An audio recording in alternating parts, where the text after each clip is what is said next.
men marry white women because of the nature of black women? I know in some of our earlier conversations you mentioned that the black women you've met have been uptight. What do you mean by that? Well, I'll answer the one question, what do I mean by uptight? Going toward a more militant attitude about their own identity. And in many ways are way ahead of the black man, because I don't know why, but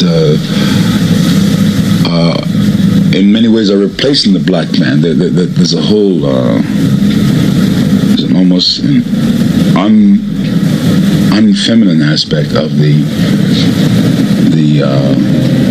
black militant woman. Hello world, it's your girl Keisha. You're in the House Reporter, the queen of Demure, aka the Venus money trap. Because a ninja and a scrag will get 8 fusin with me. Well, RIP to the late and great stage film and voice actor James Earl Jones, gone at the age of 93 years old yesterday. Who can forget about roles like Jack Johnson, King Joffrey Jeffer, or that iconic voice to characters such as Mufasa from The Lion King, and of course Darth Vader from Star Wars. Even though this is a man's channel, I have to bring to light how the bidab on these social media streets are voicing their disdain for the dearly departed, all because he told the truth about how he had to deal with black women. And you all bitches, young and old, can't let a black man rest in peace, just like the late and great Kobe Bryant. Well, here's my zaddy baby Mr. O with the info. Let them know. Oh. What's up? Good evening, gentlemen and ladies that might be watching this beautiful podcast video. Now, before I get into the nooks and crooks of things, I'm gonna need you to hit that like button, subscribe to the channel, and listen what I'm about to go ahead and spill to you. Within 24 hours, we have lost a Hollywood legend by the name of James Earl Jones. Mr. Jones, great theater, film, and voice actor who have portrayed roles in Fences stage play, who also played the Great White Hope, Jack Johnson, and which I'm gonna go ahead and use in a later part of this video. King Joffrey Jaffer in Coming to America. He also had the iconic line in Field of Dreams that was black men and men alike used at a Dodge to this day,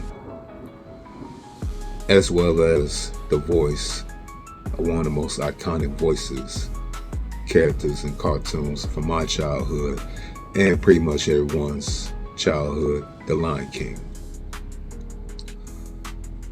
Little has been talked about James over the years. I mean, he hasn't played in many different roles as he had got up in age. He was 93 when he passed away yesterday. Mr. Jones was a great elite actor and a man amongst men. During his youth, growing up in Mississippi, his father was an actor as well. I believe his name was James or Robert. I think it was Robert Jones. So he's the son of a former sharecropper turned actor who, in them days, left the family to go pursue his dreams. Not gonna say that was right or wrong, but give and take, it made James into the man that he is today, in which what made him into an actor was he had a speech impediment. He used to stutter very, very hard. I had the same impediment, still struggling with it a little bit today, but he learned how to overcome his obstacles and became a very charismatic leading man in Hollywood. One of his best roles, again, is playing Jack Johnson, the boxer of yesteryear, the first heavyweight black champion in boxing, who had a particular off-color character outside the ring, you know, messing with Caucasian women during the time when even you got looking at a white woman wrong, that's your ass. But Jack Johnson, he lived in a time in which he bucked the system and dared anybody to go ahead and say something about it. So they had the right person to play him for that film. And James Earl Jones had different roles, played many different characters, including Conan the Barbarian, one of my favorite movies of all time as well, with Arnold Schwarzenegger. A lot of people didn't like that role, but I found it very, very amusing and very, very strong. Well, just like our dearly departed Kobe Bean Bryant, who passed away a few years ago in a terrible, catastrophic helicopter crash with his daughter Gigi and some other families on that tragic day. It appears that on these social media outlets, in which I call the internet streets, they mainly to be the and some liberal simps on Twitter, on IG, on Facebook, saying the old pro-black, and that's with the BLW, black culture expectations. They want elders like James Earl Jones to basically pass away with no accolades, no appreciations, no aspiration, because he decided a long time ago that even when he tried to be in a relationship with the women of his same skin color, you know, he was light-skinned, gray, black, brown, gray eye, hair, all that good stuff. A lot of women did not want to go ahead and talk to Mr. Jones because of his, I guess, stuttering or his so-called bougie disposition. They don't want to go ahead and give him his credence. They want to go ahead and tell you why you shouldn't celebrate his life, his career, and the man that he was, because he wanted to be with a Caucasian woman. His partners throughout his life, his wives, have been Caucasian women. And in the 1960s, they asked particularly this individual man,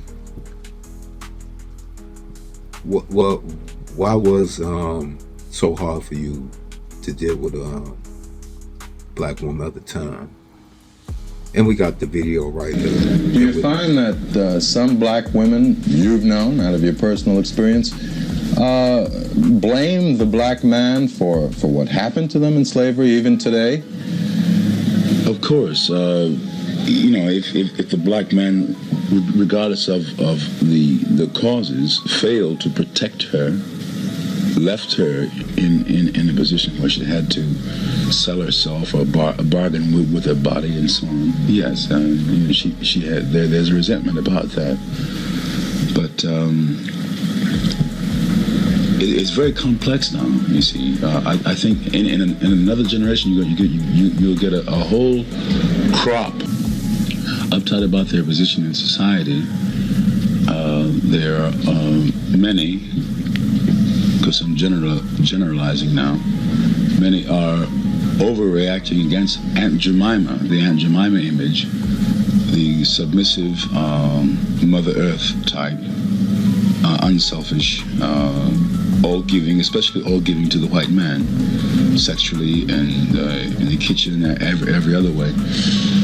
And she's also overreacting against the